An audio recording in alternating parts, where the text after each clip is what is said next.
Banks are signing up to UN principles. Let's have a look. Hello everyone, Florian Heise here and welcome to another episode of Heise Says. Working through my stein of coffee when I thought we would look at this development, shall we say, that several banks around the world are signing up to. You know, the UNEP initiative, the finance initiative. Principles for responsible banking. So our banking sector is signing up, so they're going to be responsible based on the UN. All these things everyone loves coming together in one. The banking sector, United Nations. Oh boy, here we go. So what are the principles for responsible banking designed to achieve? I would kind of prefer that the UN go back to its roots and kind of maybe the Universal Declaration of Human Rights and look at all the countries around the world that aren't even abiding by that. How about they just focus on their core tenets? Go right back to where it was, because it seems to be ignored. What are the principles for responsible banking designed to achieve? As society's expectations change, banks must be transparent and clear about how their products and services create value for their customers, clients, investors, as well as society. The principles for responsible banking help any bank, whatever its starting point, to align its business strategies with society's goals. Why is the United Nations involved with this, with society's goals and individual nation states? Wouldn't they be different? Wouldn't expectations of banking be different all around the world? The principles provide the framework for a sustainable banking system and help the industry to demonstrate how it makes a positive contribution to society. Does it make a positive contribution to society? Seriously? I mean, how many banks are now... I mean, come on. We're having one crisis after another. What about the GFC? Was that a positive contribution to society? I don't think it was. They're accelerating the banking industry's contribution to achieving society's goals as expressed in the Sustainable Development Goals and the Paris Climate Agreement. There you go. Society's goals as expressed in the Sustainable Development Goals and the Paris Climate Agreement. My understanding is the Paris Climate Agreement is complete rubbish and nothing can actually be achieved from it. We can invest billions, trillions of dollars in these agreements and these issues and these regulations, all this rubbish, and no measurable difference will be made. Fundamentally, all these issues, particularly with regards to the climate, we don't have the computational power to adequately and accurately predict an emergent system over the time periods that we're looking at. The potential for error, the delta change in the figures that they're proposing is significant. And then they're using economic modeling to predict the potential outcomes based on what's happening on these other models. And the economic models, they're surprised every other bloody day. We're reading, oh, analysts didn't expect this, or the Reserve Bank is shocked that this is happening. I mean, come on, guys. We've got, a Keynesian Chicago school approach to monetary policy, and they're always getting surprised. They're getting surprised. So how can anyone else have any faith in any of these other models? You have to be critical of it and cynical as anything. So the principles for responsible banking will launch on the 22nd and 23rd of September in 2019, New York City, during the United Nations General Assembly.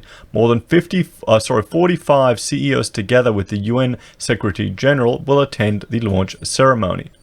So let's have a look at the principles. Principle 1, alignment. We will align our business strategy to be consistent with and contribute to individuals' needs and society's goals as expressed in the Sustainable Development Goals and the Paris Climate Agreement and relevant national and regional frameworks. Wow. This is feeling like Atlas Shrugged, isn't it? It really is. And if you haven't read Ayn Rand's book, I will put a link to my Amazon referral link down below. Go capitalism.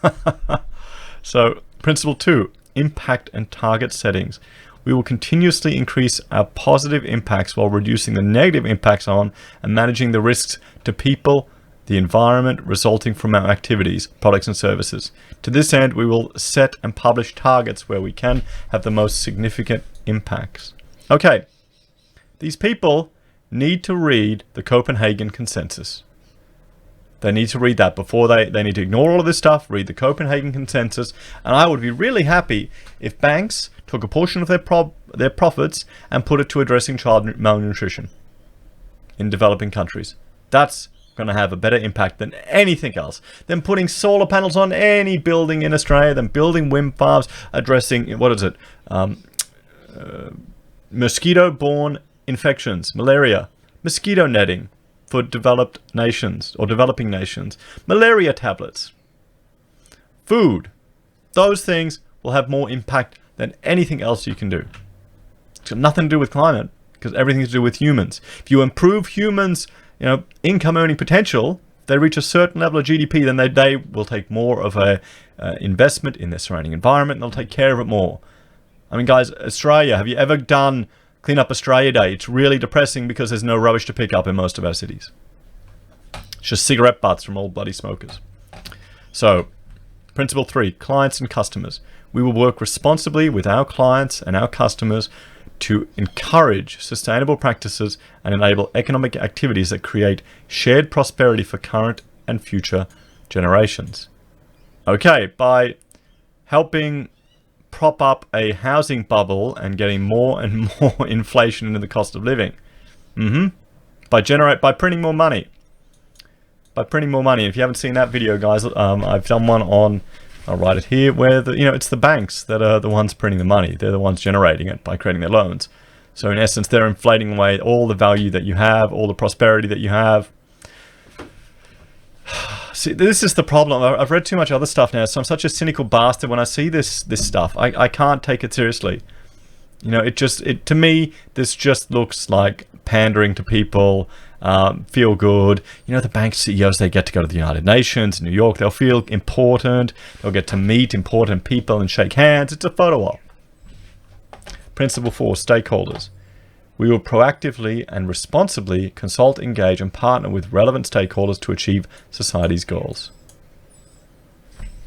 Principle 5, governance and culture. We will implement our commitment to these principles through effective governance and a culture of responsible banking. Principle 6, transparency and accountability.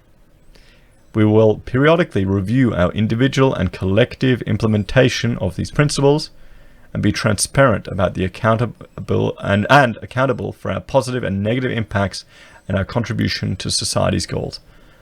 Sure, maybe if we have a royal commission into their industry. What about all the discrimination that's going on in the banks? I did another video, banks, CEOs against men. I'll link to that one here, where you've got the ANZ CEO arrogantly saying that he doesn't need to explain himself to people. That, all these people that are just, frankly, in such a position where their wealth is at such a point that they don't need to worry anymore, so they can implement their own social agendas on the rest of us plebs. So, and here's the principles for it, and here's some of the banks that are involved. Let's see, Barclays, Citi, BNP, National Australia Bank, ING. Where is it? I think I saw ANZ as well. I saw them on another page. ANZ New Zealand, Westpac Group, Westpac and NAB. There's Combank there. Let's have a look at the principles here. And I mean, here we go. These are their principles in a nice little document. You can name and sign it. Principles for responsible banking. And this is, key steps. Your bank becomes a signatory to the principles. Your bank publishes its first report and self-assessment on the principles. Within a maximum of 4 years, your bank has fully implemented the required steps regarding impact assessment. So, through the United Nations, we're getting more of this socialist approach in the banking sector. There you go. Well, guys, what do you think? Is this, here we go. What happened to the good old days when businesses just thought about profit? What happened to those days? Because the goals of this can have unintended consequences. It's more complicated than a bunch of bankers realize. It's more complicated than a bunch of bureaucrats at the United Nations realize. They're going to have unintended consequences. They can't even predict our financial markets with any accuracy. They can't even manage it efficiently. So I predict this is going to completely blow up in their faces. It'll be good publicity and nothing more. Will this affect who you bank with? Let me know in the comments, guys. Like, share, and subscribe, and I'll talk to you later. Bye for now.